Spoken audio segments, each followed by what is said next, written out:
About cystic lung disease. Now, while there are a number of different entities that can cause pulmonary cysts, the three main cystic lung diseases to be aware of are LAM, or Lymphangioleiomyomatosis, Langerhans cell histiocytosis, and Birt-Hogg-Dube. And then we'll also talk about lymphocytic interstitial pneumonia and amyloidosis, which are relatively uncommon but are seen in the setting of connective tissue disorder.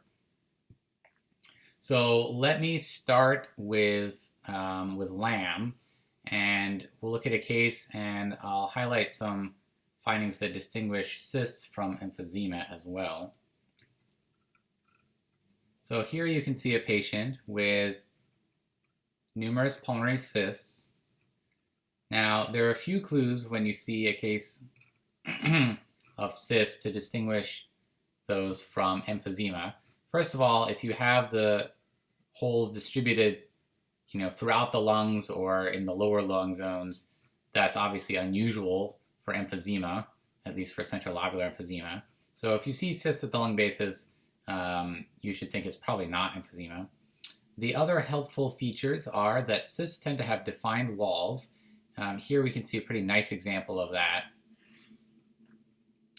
Let's see if I can find another. Here's another really nice example of a hole in the lung that has air attenuation and has a well-defined wall. Emphysema generally does not have defined walls. Now, of course, there's sometimes, patients with emphysema who have some inflammation. You may see, interstitial thickening in the apparent walls of the cysts. And in some cases, like in this one, not all of the cysts we see here have clearly defined walls. But that being said, in general, if you can find discrete cysts with defined walls, then it looks like you're looking at a cystic lung disease rather than emphysema.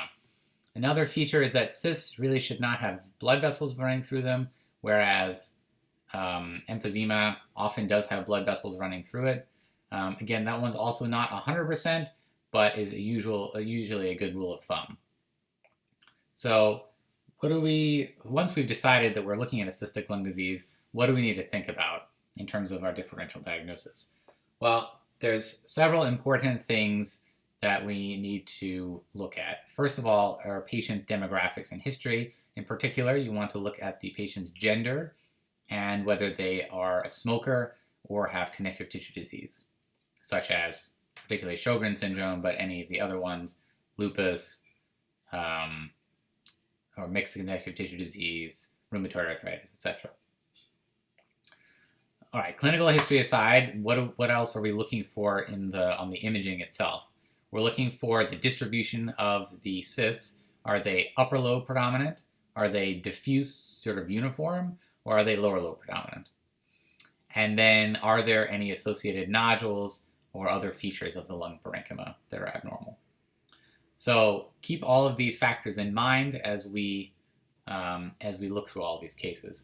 Now, this is a case of LAM. LAM has uniformly distributed cysts throughout the lung parenchyma. As you can see here, let's go to our coronal images just to, again, demonstrate that. We have cysts essentially equally distributed from the apices to the bases here. Patients with LAM generally do not have nodules, except if they have tuberous sclerosis, which I'll discuss in a second. The cysts tend to be relatively regular and reasonably sort of uniform in size and shape throughout the lungs. The demographics for LAM. So LAM can occur in two forms. We can either have the sporadic LAM, in other words, they do not have underlying tuberous sclerosis. And sporadic LAM is seen exclusively in women. It is thought to be driven, at least in part, by sex hormones, and therefore is seen generally in women of childbearing age, but can be seen in older women because the cysts do not regress over time, and so you may see it in elderly women as well. Now, LAM can also be seen in the setting of tuberous sclerosis, and I'll show you an example of that in a little bit. Those can be either male or female. Generally, people used to think that the TS-associated LAM tended to be milder than the sporadic LAM. That's not always the case by any means.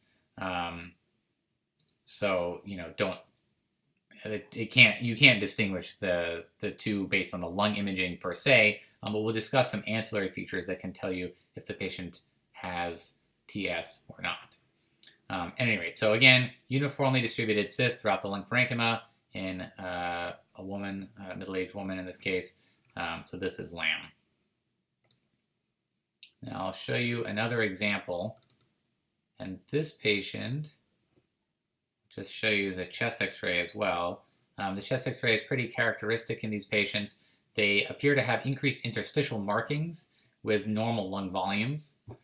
The interstitial markings are actually sort of the negative of the abnormality. In other words, the abnormality is the space between the interstitium, obviously, the cysts, but they sort of look like interstitial markings on chest x-ray. And again, the lung volumes remain normal because this is not a fibrotic lung disease where there's volume loss, but it's a cystic lung disease where the volumes are preserved. And here we go again with cysts throughout the lungs. We can see some nice well-defined walls here in these cysts. And they're essentially uniformly distributed throughout the lungs. Again, go to this thing. This case is obviously far more severe than the other one that I showed you. Uniformly distributed cysts, no nodules, no other findings. And again, this is a middle-aged woman. Now, we can look at a case of a patient with tuberous sclerosis-associated LAM. So the findings in the lungs, again, we have cysts that are essentially uniformly distributed throughout the lung parenchyma. We can see some nice, well-defined walls, like in this case. Here you can kind of see the wall here. This patient also has some nodules. They're kind of scattered throughout. Some of them are solid, some of them have some ground glass components to them.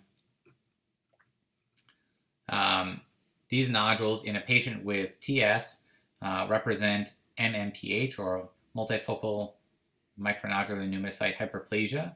As I mentioned, they can be solid or ground glass. They're often many of them, although they don't necessarily have to be. And these are benign findings. They don't progress to cysts. They don't progress to anything at all. Now, the other interesting findings in this case are the sclerotic bone lesions, which are pretty indicative of tuberous sclerosis. So if you see a patient who looks like they've got many, many bone islands, you should think about tuberous sclerosis. So we can see just lots of them distributed throughout the spine here. And the other interesting finding, and I apologize that we don't have axial soft tissue kernel, but I can show it on the coronal, and I'll show it also on the axial lung kernel images. We have these small fatty foci within the left ventricular myocardium. We'll get them again on here in the axial image. So these myocardial fatty foci are also benign and are pretty characteristic of a patient with tuberous sclerosis.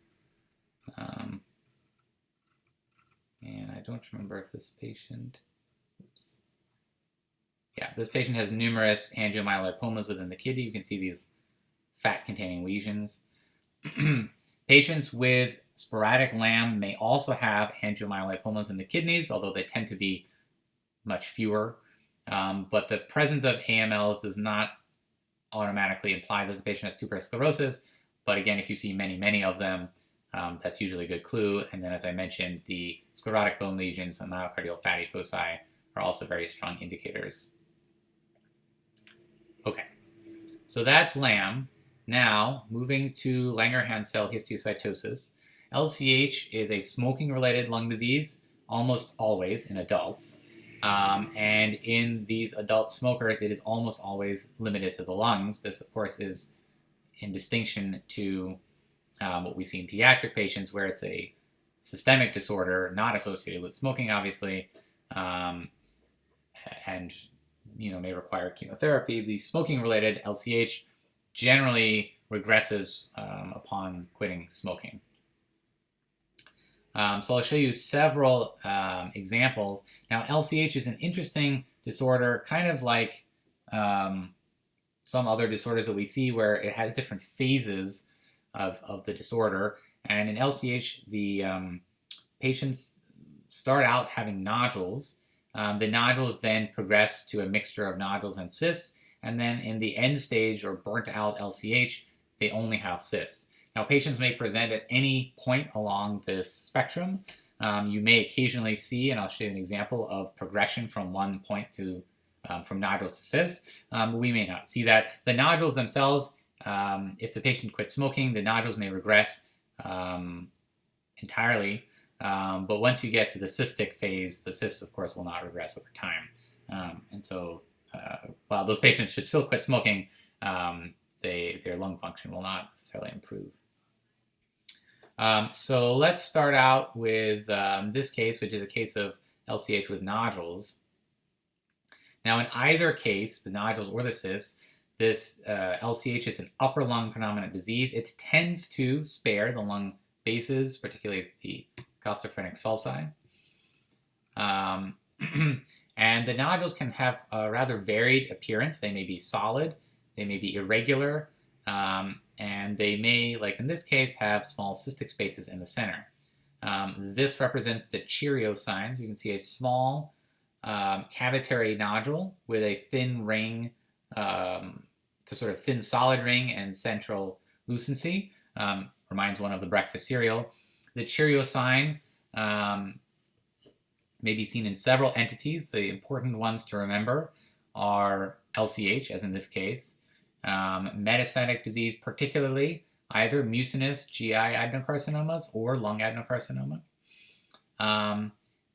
Those are the main ones to remember. The Cheerio can also be seen in multiple meningothelial-like nodules, which is a rare cause of multiple benign nodules, but it's, as I mentioned, quite rare. So here we have many nodules. They're kind of ill-defined, but they do have the Cheerio sign, and you'll see that they're upper lung predominant. This case is pretty extensive, but once we get to the lung bases, you can see that they're relatively spared here. So in a current smoker, this is strongly suggestive of LCH. Now you have to remember that many of these patients, that sometimes we see this in the setting of metastatic disease or suspected metastatic disease in patients with, let's say, lung cancer or bladder cancer. And you should remember that lung and bladder cancer, among certain other cancers, are smoking related. And so those patients are often smokers, and this can mimic metastatic disease. You may ultimately need to go to tissue biopsy to establish a diagnosis, but sometimes we can suggest the diagnosis, again, if you think about the upper lung predominance, which is uncommon, although not by any means unheard of in the setting of metastatic disease. So let's look at another case.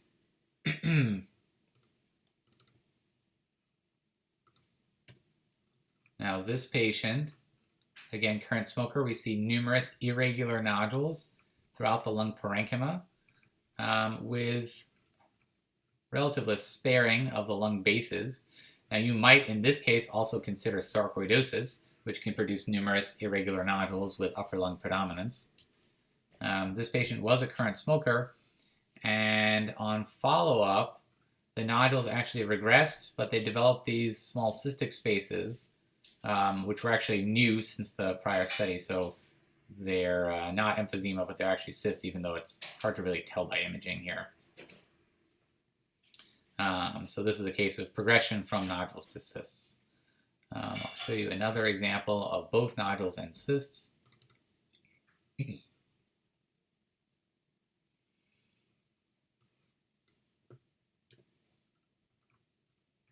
So this is a relatively characteristic appearance of LCH where you've got some emphysema. Remember, these are smokers, so they often do have some true emphysema. You've got lots of cysts with thickened walls, like here we can see some examples, and you have either ground glass, interstitial thickening, or some nodules. Here we see some things that may even be Cheerios or somewhere on the spectrum of Cheerio to thin-walled cyst. And this one's pretty extensive, obviously, throughout the lungs. And this case actually doesn't spare the lung bases that well at all. But in the setting of a current smoker, we were relatively confident that this was LCH.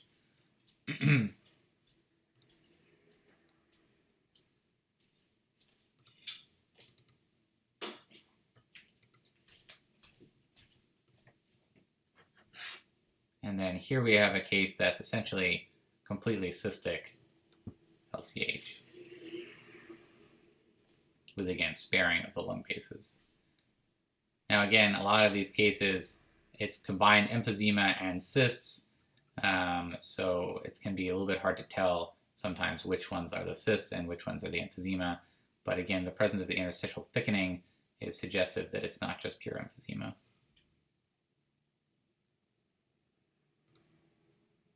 I'll show one last case.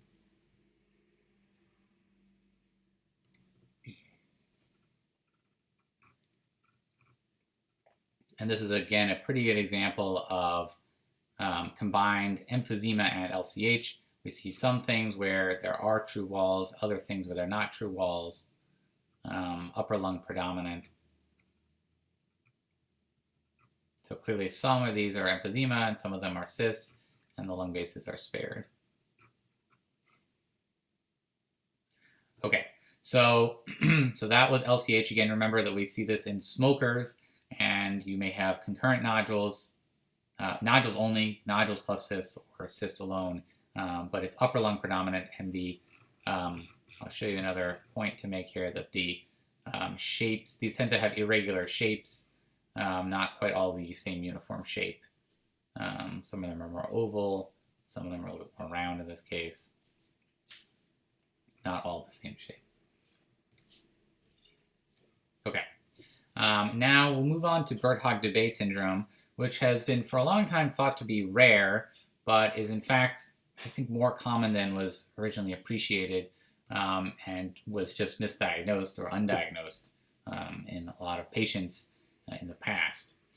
So these patients tend to present with spontaneous pneumothorax. Well, all of the cystic lung diseases tend to do that. But I would say, so some of them, you know, particularly the LCH and LAM patients where the cysts tend to be a lot more extensive, those patients may present with dyspnea.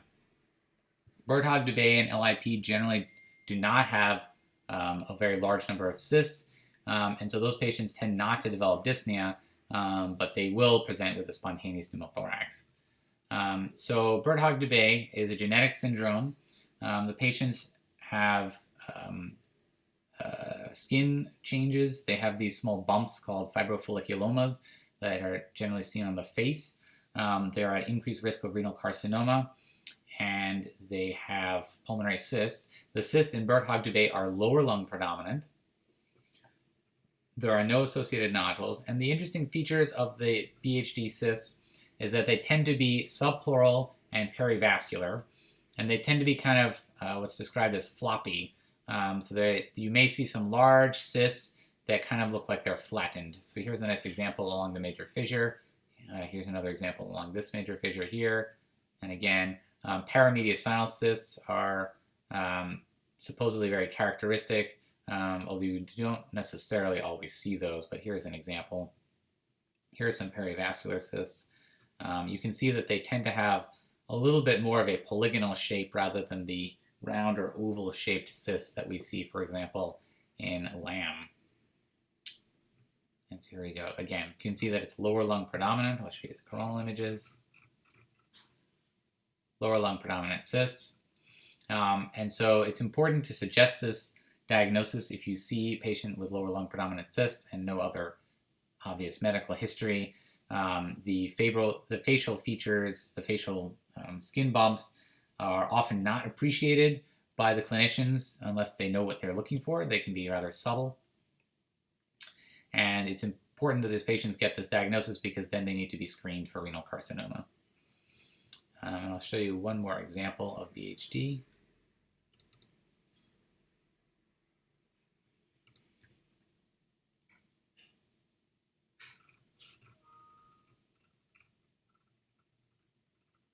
So again, you can see scattered cysts, but we start seeing more of them as we go more inferiorly. Here's another floppy cyst within the minor fissure.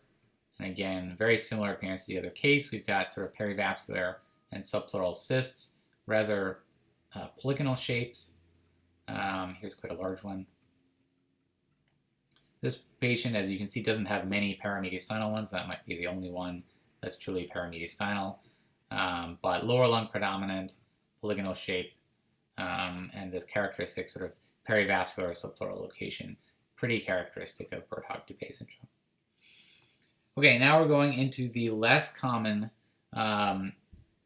entities, which are LIP and amyloidosis. I mentioned them hand in hand because in many cases, I suspect that there's really concurrent pathology. It's really a very related pathology, which is that LIP is kind of polyclonal proliferation of lymphocytes within the interstitium. Amyloid represents a little bit more monoclonal proliferation with production by these abnormal lymphocytes of the amyloid protein.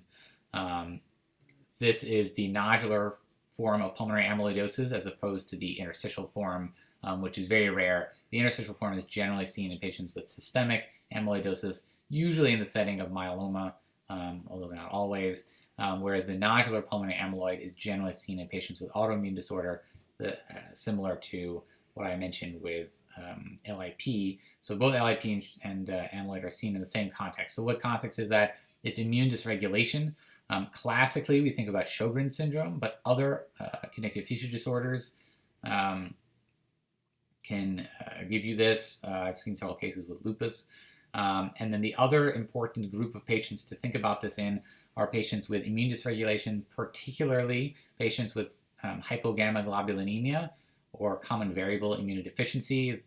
Really, most cases of hypogammaglobulinemia in this context are patients with common variable immunodeficiency.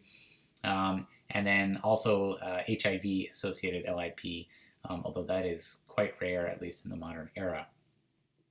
Imaging appearance of LIP and amyloid is very similar with one exception, that amyloid tends to give calcifications, and I'll show you some examples of that. But as I said, there's a lot of overlap in these cases, and so the actual pathology requires biopsy to prove which one it is, but they're treated the same, which is to treat really the underlying immune dysregulation process.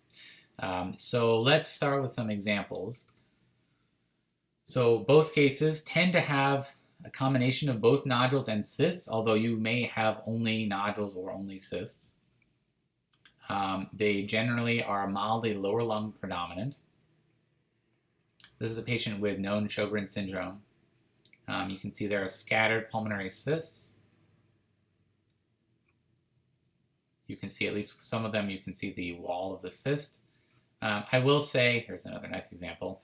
I will say that in patients with LIP, occasionally you may see vessels crossing the cyst like we do in this case. That's more commonly seen in LIP than in any of the other cystic lung diseases. Again, you notice that these are lower lung predominant. And in this case, while there are a few small nodules, this one is almost purely cysts. I'll just look at a coronal here, again, to demonstrate the lower lung predominance. And you can see that it would be quite difficult to distinguish Birt-Hogg-Dube syndrome from LIP without appropriate clinical history. And we'll go to another one.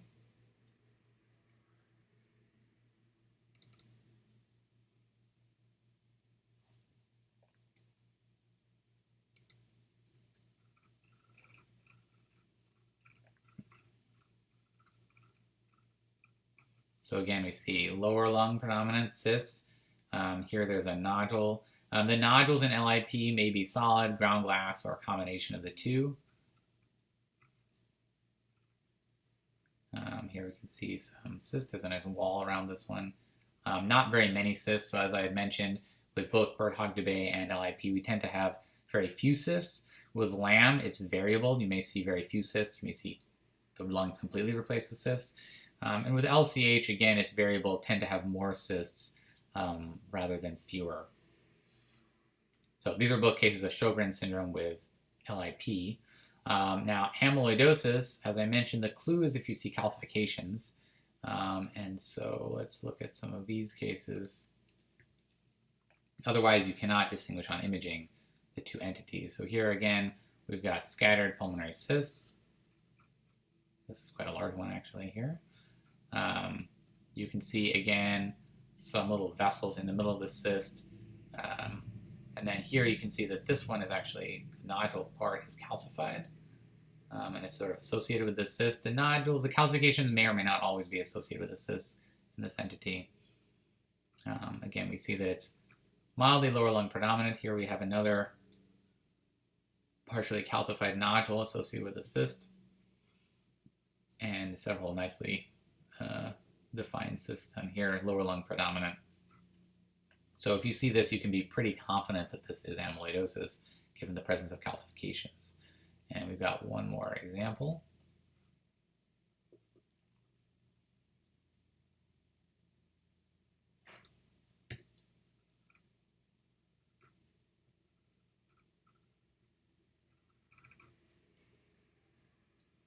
So multiple cysts.